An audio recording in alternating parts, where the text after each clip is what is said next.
गौतम बुद्ध एक स्थान पर बैठकर साधना में लीन थे और कुछ देर के बाद उन्होंने अपनी आंखें खोलीं तो उन्होंने अपने प्रिय शिष्यों को अपने सामने पाया। सभी शिष्य गौतम बुद्ध से कुछ जानने के लिए आतुर थे।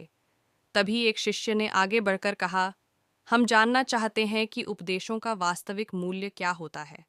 शिष्यों को संबोधित करते हुए गौतम बुद्ध बोले कि यह आवश्यक नहीं कि कोई भी साधु संतपूर्ण व्याख्या करके ही उपदेश दे, बल्कि वह किसी भी कार्य अथवा इशारे द्वारा भी उपदेश का महत्व समझा सकता है।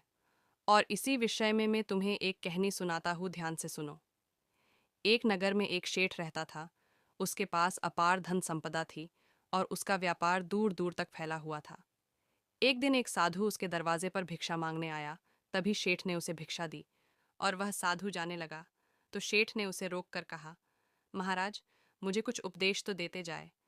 साधु ने शेठ की तरफ देखा और बोला, हफ्ते भर बाद जब वापस आऊंगा तब उपदेश दूंगा। अपने वादे के अनुसार साधु फिर आया और शेठ उसकी ही राह देख रहा था। शेठ ने उसे देने के लिए तरह तरह के पकवान तैयार कर रखे थे। साधु ने उसके आगे अपना कमंडल कर दिया, लेकिन शेठ जैसे ही कुछ पकवान डालने लगा तभी उसका हाथ वहीं के वहीं रुक गया। शेठ बोला, महाराज, इसमें तो कूड़ा है। तो साधु ने प्रश्न भरी निगाह से उसकी तरफ देखा। तभी शेठ ने कहा, इसे साफ कर दीजिए। साधु ने उसे साफ कर दिया। शेठ ने उसमें खाने की चीजें डाल दी। जब भिक्षा लेकर साधु जाने लगा तब शेठ ने कहा, महाराज, आप तो जा रहे हैं, और क्या आप भूल गए क्या आज आपने मुझे उपदेश देने का वचन दिया था।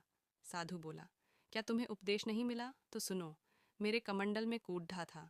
तब तुमने उसमें खाने की चीजें नहीं डाली, बल्कि तुमने उसे साफ करवा लिया। इसी तरह तुम्हारे अंदर काम, क्रोध, लोभ और मोह आदि ना जाने कितनी बुराइयां भरी पद्धी है।